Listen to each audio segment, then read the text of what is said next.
बार बोला ना पैसा दे। एक बात है, बार बार नहीं दोहराता। पैसा पेड़ पे नहीं उगता। लोगों के घर में झाड़ू बर्तन पोछा करके ही पैसे कमाए हैं मैंने। ऐसे दारू में उड़ाने नहीं दूंगी। अपने पति से जवान लड़ाती है, जवान लड़ाती है तू। काकी, हाँ अब आपके घुटनों में दर्द तो नहीं है ना? हाँ बेटा, तूने जो घुटनों के लिए दवा दिया था ना, उससे मेरा घुटना बिल्कुल ठीक हो गया। नमस्कार। नमस्कार, कैसे है? बस ठीक है। हाँ, बड़ी बड़ी बड़ी। ये नीता जी है, नमस्कार। ये नमस्ते। इस चाल में रहते हैं। हाँ आइए। हमारे चाल के लोग ना बहुत अच्छे हैं, बहुत सपोर्ट करते हैं एक दूसरे को। हाँ अपने पति से जवान लड़ाती है, जवान लड़ाती है। ये सुनील और रेखा का फिर से किचकिच शुरू हो गया लगता है। अरे अगर मेरे को दोबारा पैसा लेने से रोका ना तो मुझसे बुरा कोई नहीं होएगा। तुझसे बुरा और हो भी कौन सकता है? कहा ना मैंने कि मैं पैसे नहीं दूंगी। जवान लड़ाती है, आज तेरे को सबक सिखा के रहेगा मैं। ए सुनील, खबरदार जो उस पे हाथ उठाया तो। देख सविताई, ये मेरा और मेरे बाइकों का पर्सनल मामला है, बीच में कुछ नहीं बोलने का। इसको तो मैं ये तुम्हारा अकेले का मामला नहीं है, सगा साहिल से मामला है। हाँ, दोबारा दीपिका को तुमने धमकी दी तो तुझे चाल के बाहर उठा के फेंक दूंगा मैं। हाँ, खबरदार, जो किसी ने मेरे मर्द को धमकी दी, वो जैसा भी है मेरा पति है और इसे कोई भला बुरा नहीं कह सकता। सुना तुमने? तुम्हारे इतने जुल्म बर्दाश्त करने के बावजूद भी ये अपना पत्नी धर्म निभा रही है। क्या तुम एक पति होने का कर्तव्य पूरा कर पा रहे हो? देख, अगली बार ना तूने इस पे हाथ भी उठाया या उंगली भी उठाई ना तो तेरे को मैं जेल में भिजवा दूंगी, समझा?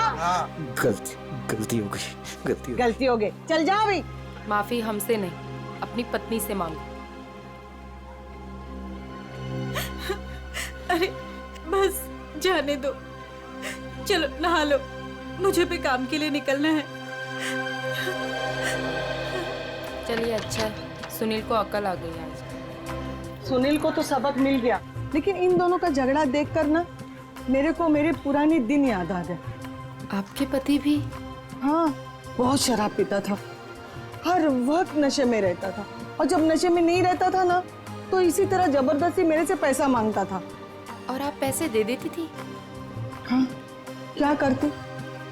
और जब मैंने पैसा देना बंद किया ना तो मेरे सारे गहने, कपड़े, घर का सारा सामान, यहाँ तक कि घर का पूरा अनाज भी बेचना शुरू कर दिया। और फिर एक दिन यही शराब उनको मुझसे दूर ले गई और लीवर फेल हो गया। आई एम सॉरी, मुझे ये सब नहीं पता था।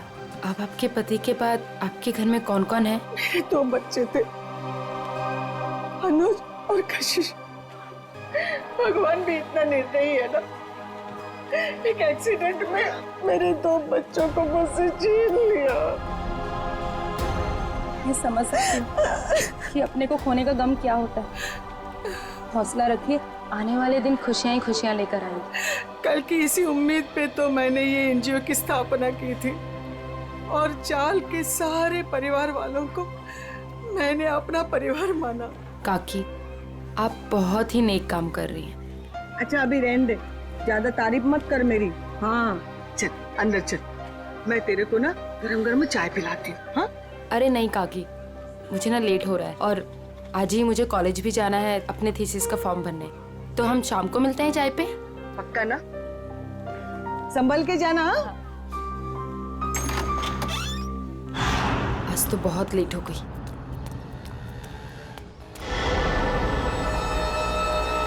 ये तो वही लड़का है, आज तो इस रोमियो को सबक सिखा कर आऊंगी। हेलो ओए मिस्टर, हेलो रुक, कब से मेरा पीछा कर रहा है? रुक, भागता कहाँ है? रुक।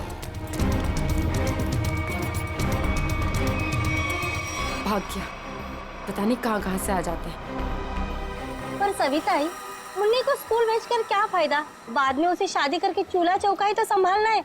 यही तो गलत मानसिकता है उर्मिला। शिक्षा ग्रहण करने के लिए जितना अधिकार लड़कों का है ना, उतना ही लड़कियों का भी है। आज हमारे देश में ज्यादातर परिवारों में महिलाएं उतना ही आर्थिक सहयोग देती है जितना कि पुरुष। क्यों नीता, मैंने ठीक कहा ना? बिल्कुल कहा। आज के जमाने में स्त्री का अस्तित्व उसके पिता या पति पे निर्भर नहीं करता, लड़की को भी पूरा अधिकार है ताकि वो अपनी पहचान बना सके और समाज के साथ कंधे से कंधा मिलाकर आगे बढ़ सके।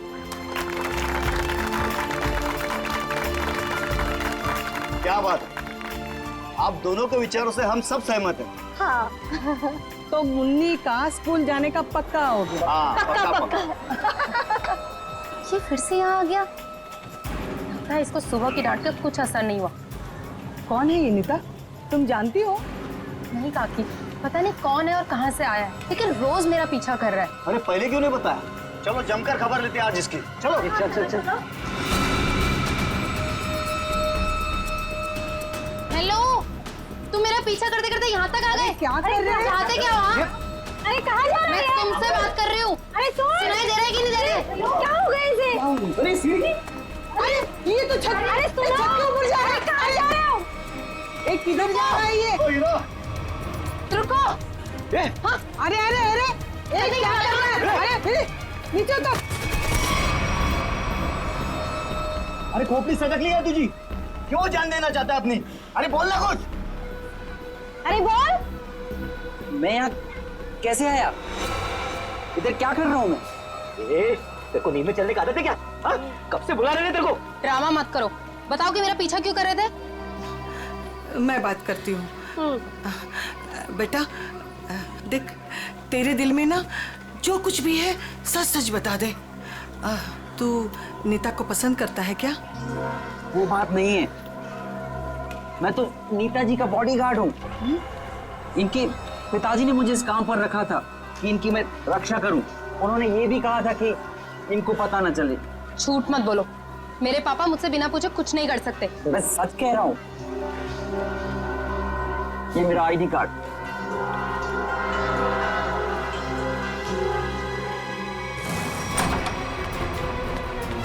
अरे नीता बिटिया, अरे अभी हम तुम्हारे बारे में ही बात कर रहे थे। नमस्ते अंकल। नमस्ते बेटा।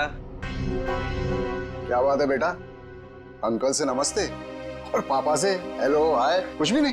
मैं आपसे बहुत नाराज हूँ। ऐसा मैंने क्या कर दिया? आप जानते हैं ना कि मैं मंगलावाड़ी चौल में अपनी रिसर्च कर रही हूँ। मुझे उन लोगों के रहन सहन, उनका गुजर बसर वो सब जानना है, इसलिए तो मुझे उनके बीच में रहना पड़ रहा है। हाँ बेटा, तो मैंने आपको अनुमति दे तो दी थी ना चौल में रहने की। अनुमति दी, वो ठीक है, लेकिन वो बॉडीगार्ड, वो मेरे पीछे क्यों आ जाता है बार बार? देखो बेटा, मैंने बॉडीगार्ड इसलिए रखा था कि मैं चैन की नींद सो सकूं और मुझे यकीन रहे कि मेरी बिटिया वहां पर सुरक्षित है। पापा, मैं कोई बच्ची थोड़ी हूँ, अपनी देखभाल कर सकती हूँ। शेखर अंकल, समझाइए ना पापा को। पापा के लिए तो तुम हमेशा बच्ची ही रहोगी। 50 साल की हो जाओगी ना तब भी। आप भी ठीक है, आप भी ना पापा की तरफदारी कर लो। अरे नहीं बेटा, हम तो आपकी ही तरफ हैं। देखो रतन, ये अच्छी बात नहीं है भाई। नीता बिटिया को उसकी पर्सनल स्पेस मिलनी चाहिए। लेकिन शेखर, तुम्हें तो पता है ना शहर में जुर्म कितने बढ़ गए। अब मैंने एक बॉडीगार्ड रख लिया तो कौन सा पहाड़ टूट गया यार। मुझे ना आपसे कोई बहस नहीं करनी।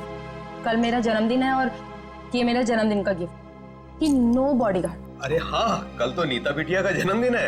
अरे यार, मैं तो बिल्कुल भूल ही गया था। लेकिन मैं कैसे भूल सकता हूँ मेरी प्यारी प्यारी बिटिया का जन्मदिन। मैंने जन्मदिन की खुशी में एक बहुत बड़ी पार्टी रखी है। पार्टी? ठीक लगा ना बेटा? Happy birthday Neeta. Thank you so much, please enjoy. Neeta बेटा, जन्मदिन की ढेर सारी शुभकामनाएं। भगवान करे तुम्हें मेरी भी उम्र लग जाए। थैंक यू सो मच काकी। पापा, ये सविता काकी है, मैंने बताया था ना आपको इनके बारे में। हाँ, नमस्ते नमस्ते। हमारी बिटिया आपकी बहुत तारीफ करती। आपकी बेटी भी बहुत बहुत अच्छी है। Thank you very much. ये है मेरे बिजनेस पार्टनर शेखर। नमस्ते। नमस्ते, आपसे भी मिलकर बहुत खुशी हुई। मुझे भी बहुत खुशी हुई आपसे मिलकर। Ankit, many happy returns of the day. Happy birthday. Thank you so much.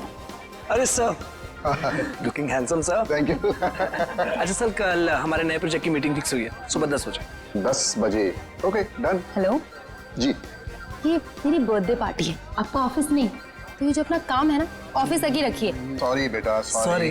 I am sorry, आज काम की कोई बात नहीं हो गई, ठीक है।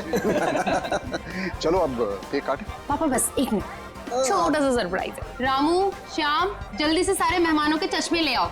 चश्मे। चश्मे? ये देखिए, रंग बिरंगे चश्मे। सो आज का थीम है गॉगल्स, तो ये सबको पहनने हैं। Okay guys? Very innovative idea. Freddy, क्या चल रहा है तुम्हारा? अभी तक गिनती चालू है? आई एम सॉरी सर, पता नहीं क्यों मगर मुझे एक चश्मा कम लग रहा है। एक चश्मा कम लग रहा है मतलब? सर पार्टी में 20 लोग आए थे। हाँ। मैं कम से कम 5 बार गिन चुका हूँ, हर बार 19 चश्मे बता रहे। तो फिर एक चश्मा कहाँ गया? पता नहीं सर। जी बिल्कुल सही कह रहे हैं, जो चश्मा मेरे पापा ने पहना था वो तो इसमें है ही नहीं। पापा का चश्मा कहाँ गया? सर हो सकता है जब पापा बेहोश हुए हो तो कोई लेकर चला गया हो। कमाल है सर, पार्टी में खून हो जाता है मगर फिर भी किसी को चश्मा चुराने की सूझी। एक बात और सर, बिल्कुल उसी तरह का चश्मा मेरे बॉडीगार्ड ने भी पहना था जब वो चौल की छत से कूदकर खुदकुशी करने वाला था। एक मिनट, तुम्हें कैसे पता चला कि वो वही चश्मा था जो तुम्हारे पापा ने पहना था? क्योंकि मैंने उसे पहले भी देखा है, वो कभी चश्मा नहीं पहनता, लेकिन उसने चौल की छत से जब वो कूद रहा था तो उसने उसी तरह का चश्मा पहना था। वो चश्मा ही मनूस है। सर इस चश्मे का खून के साथ क्या कनेक्शन हो सकता है? सचिन, कोई ना कोई कनेक्शन तो जरूर है। कुछ ना कुछ तो गड़बड़ है, इस चश्मे को लेकर। क्या नीता, क्या हमारे लिए तुम्हारे पिताजी के गॉगल का जो डिजाइन है वो बनवा सकती हो हमारे स्केच आर्टिस्ट से? जरूर सर। उन दोनों को कनेक्ट कर दो।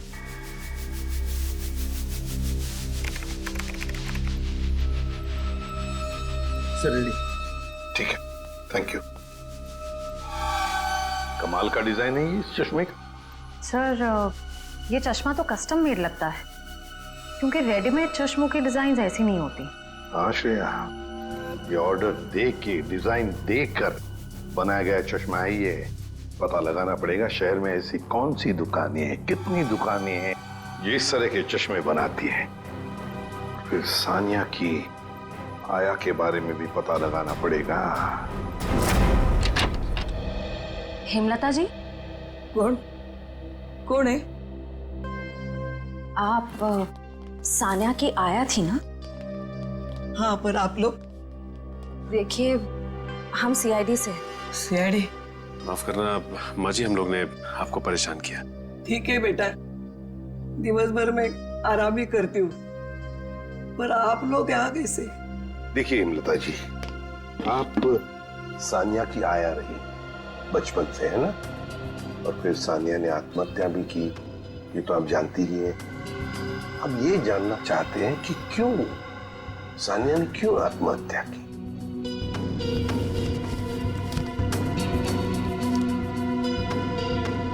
बहुत दिनों बाद इन बूढ़ी आंखों को आप लोगों ने नम कर दिया। हम आपका दुख समझते हैं। मैं हूँ जिम्मेदार, मैं हूँ। या तो रतन जी को मैंने मनाना चाहिए था उस रिश्ते के लिए, वरना सानिया को मजबूर करना चाहिए था वो लड़के को भूलने के लिए। लड़का? कौन लड़का? जिससे वो प्यार करती थी। प्यार करती थी? अच्छा, तो फिर हुआ क्या? वही अमीर गरीब लड़का, गरीब था ना। एक दिन अचानक वो लड़का कहीं दूर चला गया। महीनों इंतजार करती रही सानिया, न खाती थी न पीती थी, वो अपने बंद कमरे में रोती रहती थी। वो लड़का कौन है, कहाँ रहता है, क्या उसका कोई टेलीफोन नंबर वगैरह है आपके पास? नहीं, सानिया ने कभी उसका नाम या पता नहीं बताया अभी। चल ठीक है, कोई बात नहीं। सॉरी, हमने आपको बहुत तकलीफ दी। आराम कीजिए। सर, सोच रही हूँ दया सर के लिए एक चश्मा ले लूं। दया का बर्थडे आने वाला है क्या? नहीं सर, वो हमेशा ना मुझसे उखड़े उखड़े रहते हैं, इसीलिए। अच्छा, गिफ्ट देके उनको खुश करना चाहती हो? नहीं सर, उन पे बहुत अच्छा लगेगा, इसलिए। बाद में देखते हैं। एक्सक्यूज मी जी, कहिए, किसके लिए चश्मा दिखाऊं? एक मुजरिम के लिए। मुजरिम के लिए चश्मा? मैं कुछ समझा नहीं। जरा ये डिजाइन देखो चश्मे की। ये आपने ही बनाया था? जी हाँ। आपको पसंद है? आप लोगों के लिए भी बनवा दूं? नहीं नहीं, आप हमें माफी कीजिए। आपका बनाया हुआ ये चश्मा पहनकर लोग उल्टी सीधी हरकतें करने लगते हैं। कोई छत पे पहुंच जाता है छलांग लगाने, तो कोई किसी को गोली मार रहा है। क्या मजाक कर रही हैं आप? ये सब मेरे चश्मे की वजह से हो रहा है? हम मजाक के मूड में नहीं है। सीआईडी, अब जरा ध्यान से बताओ, किसके लिए बनाया था ये? 1 मिनट सर। सर, ये कोई अभिषेक नाम का आदमी था। क्या बात है सर, नाम भी है, एड्रेस भी और फोन नंबर भी है। कॉल करो जी।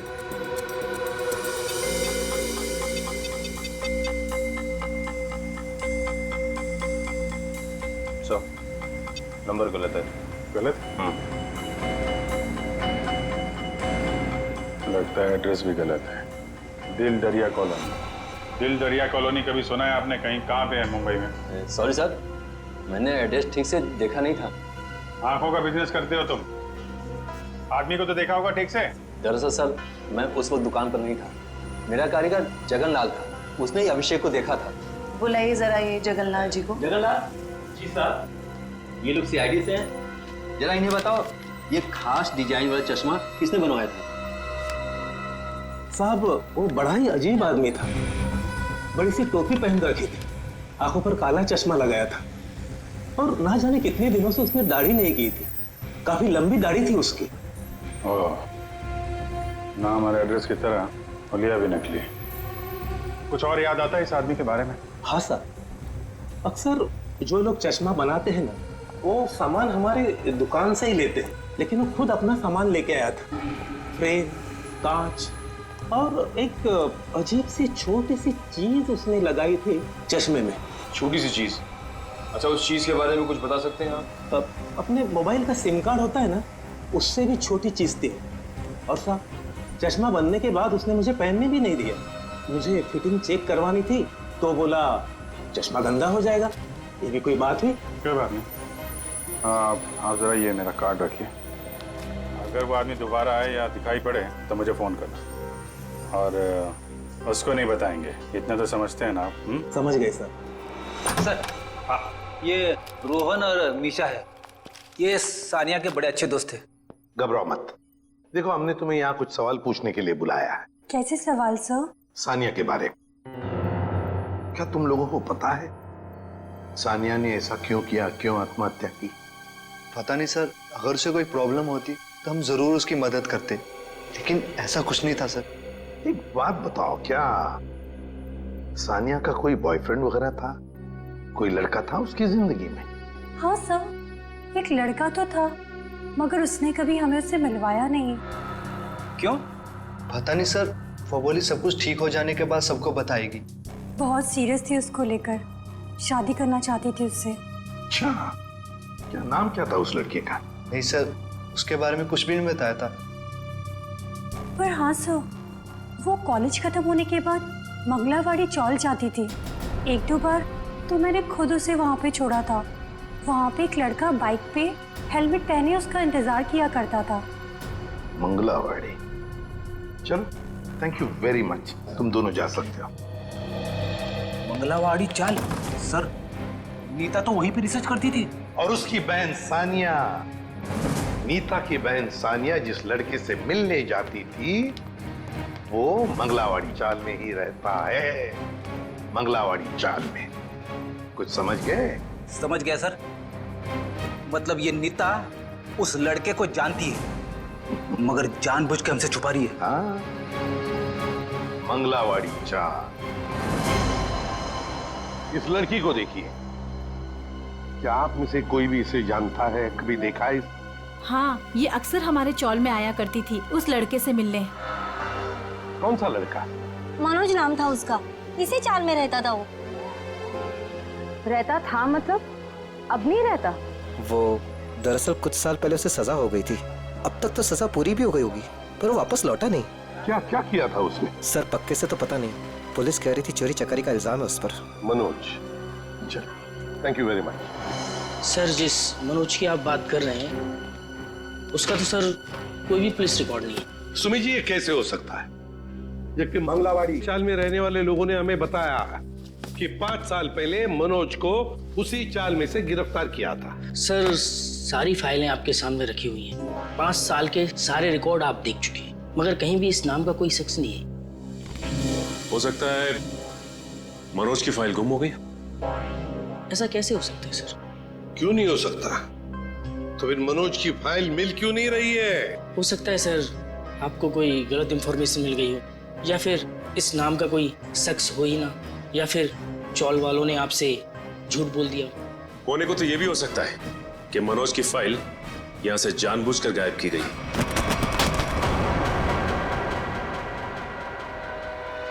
रवि जी, क्या हुआ? तबीयत बिगड़ गई क्या? ये अचानक पसीना क्यों आने लगा? अरे कांपने क्यों लगे तुम? और अचानक ये फाइल छूट कैसे गई तुम्हारे हाथ से? नहीं सर, ऐसी कोई बात नहीं है। हमसे कोई भी कुछ भी छुपा नहीं सकता। बताओ क्या बात है? भागता किधर? लगता है सर ये बिना दवा खाए इसकी बीमारी ठीक होगी नहीं।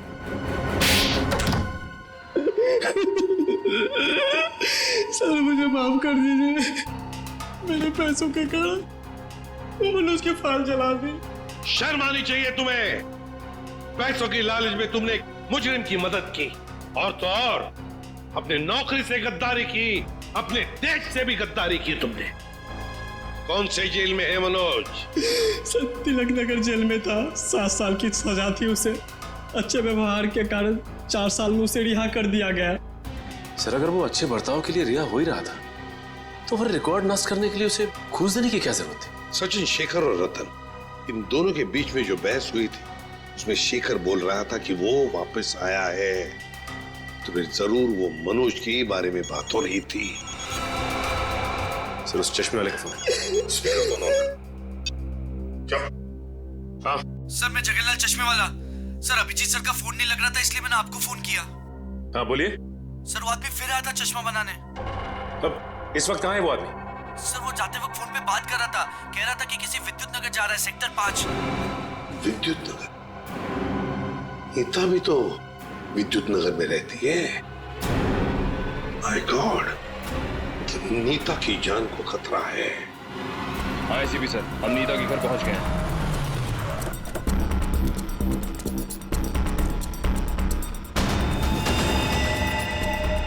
ओह नो, ये नीता छत पे क्या कर रही है? इसे रोकना होगा। नीता!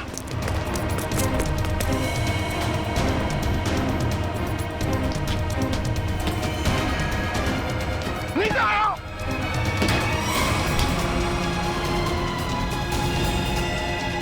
तो हटो।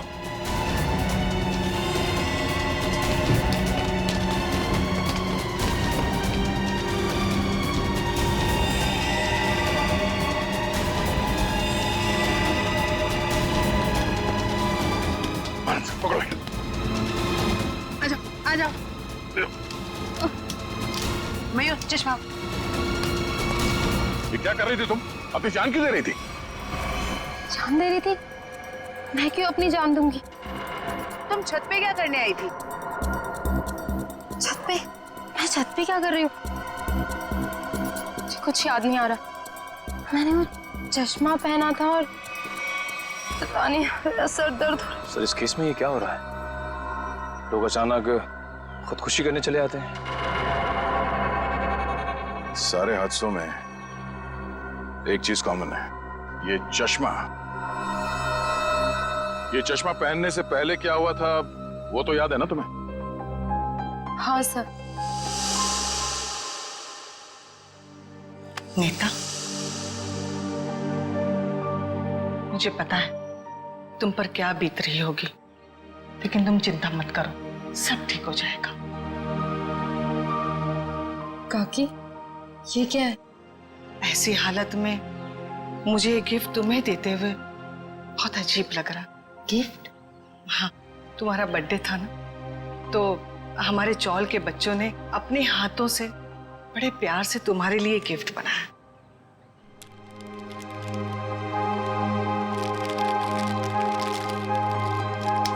चश्मा?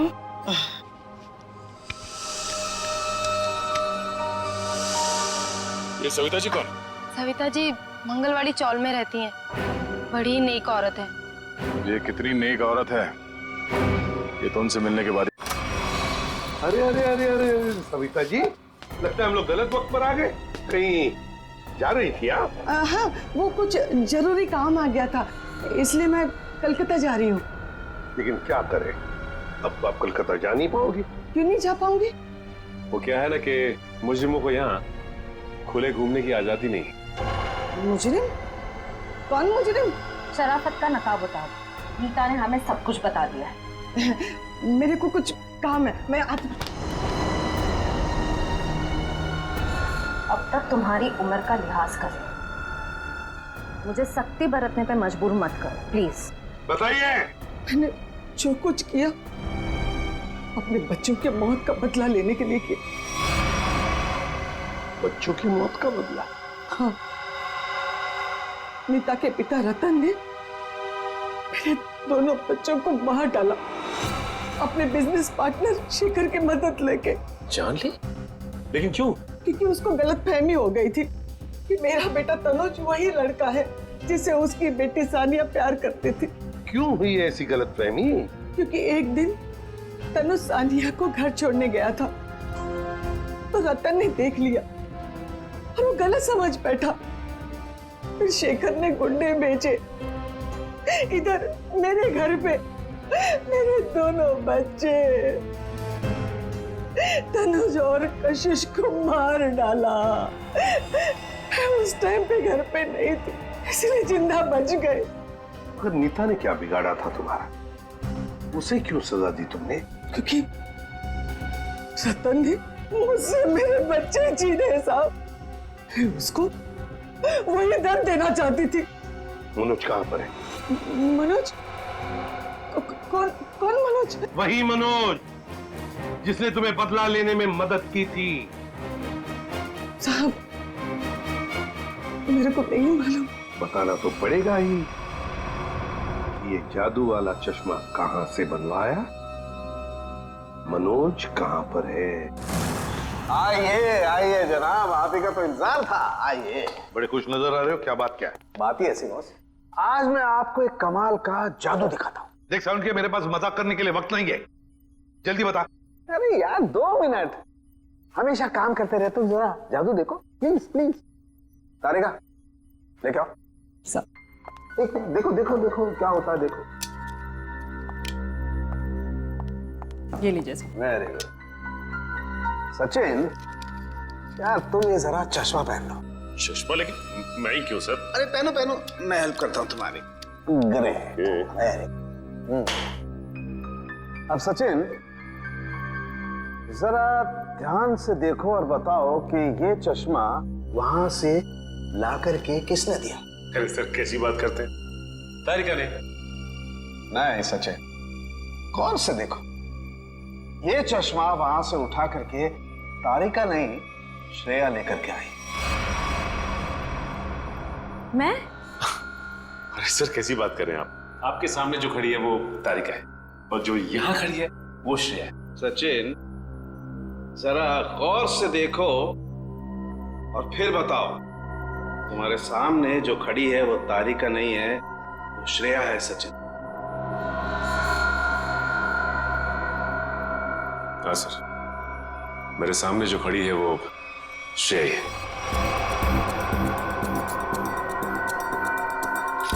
सचिन ये मेरी गन लो और तुम्हें इस गन के साथ क्या करना है सचिन तुम जानते हो ना? हाँ सर, मुझे अच्छी तरह से मालूम है कि इस गन के साथ क्या करना है। सड़ोंके कुछ नहीं होगा। सड़ोंके ऐसी मजाक मत कर प्लीज बिलीव मी। हाँ सचिन, तो पता है ना तुम्हें क्या करना है इस गन से? हाँ सर पता है।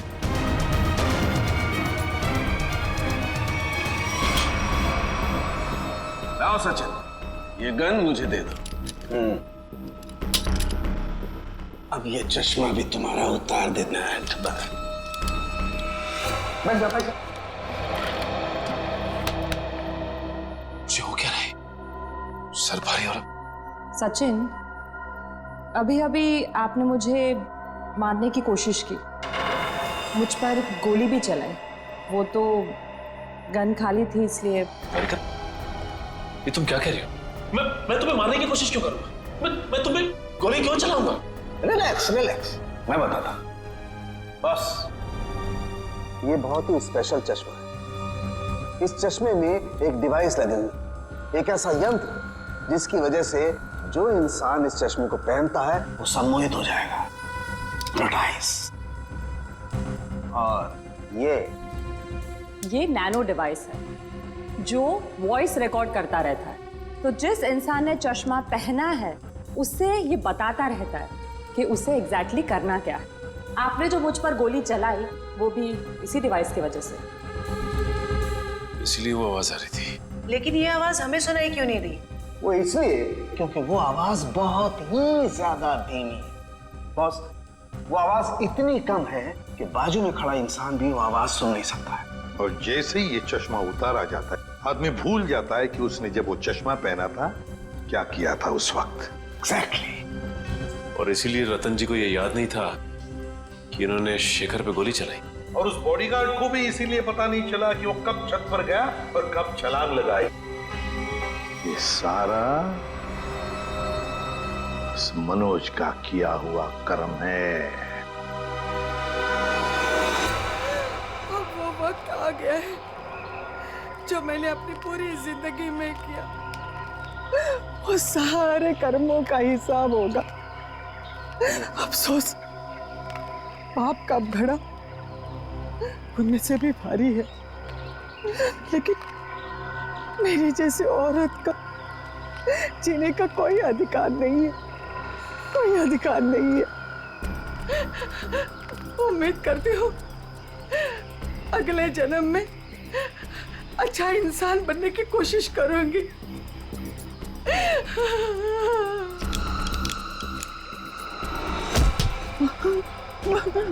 ये क्या कर रही है? उतार चश्मा, उतार। मेरा बच्चा आ गया। तूने जहर पिया? आई, ये क्या किया तूने? मेरे को नहीं पता मैंने ऐसा क्यों किया।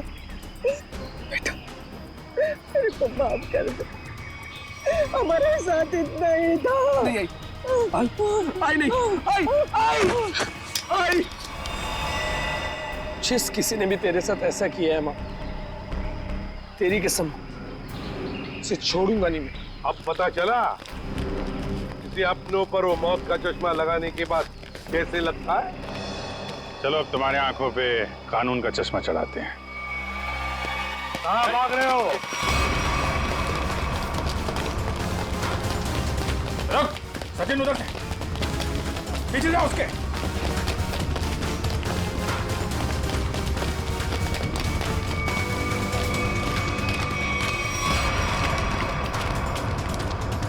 Wish you many happy returns of the day. Happy birthday. so much. अब जेल की चक्की पीसने की तैयारी करो।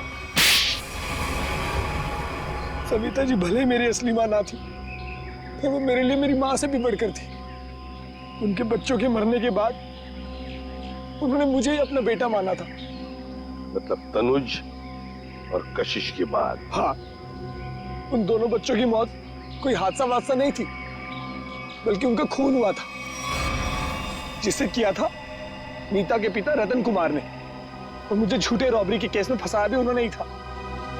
इसलिए मैंने प्लान बनाया, बदला लेने का प्लान।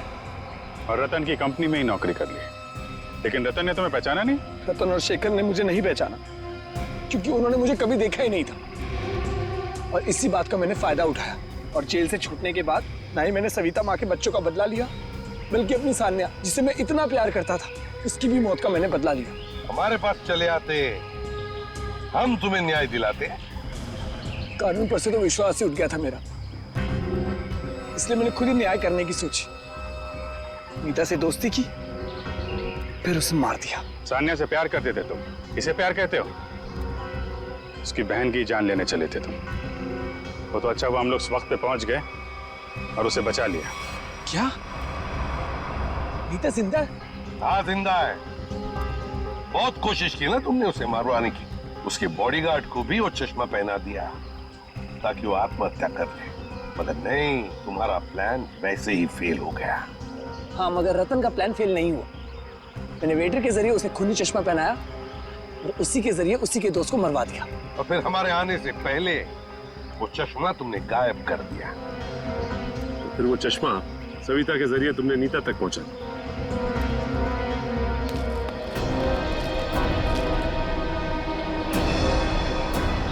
माँ, तू जिंदा? मैं जिंदा हूँ। मेरे को माफ कर दो मनोज बेटा, ये सब कुछ मुझे सीआईडी को बताना पड़ा। इन्होंने जो कुछ भी किया हमारे कहने पे किया। अपना बदला पूरा करने के लिए तुमने बहुत नाटक किया, और तुम्हारी असलियत सामने लाने के लिए हमने भी एक छोटा सा नाटक किया। क्या मिला तुम्हें? इस बदले की आग ने तुम्हें कहां से कहां पहुंचा दिया। अब जेल की सलाखों के पीछे सड़ते बैठना, कानून तुम्हें कड़ी से कड़ी सजा देगा, शायद फांसी ही होगी।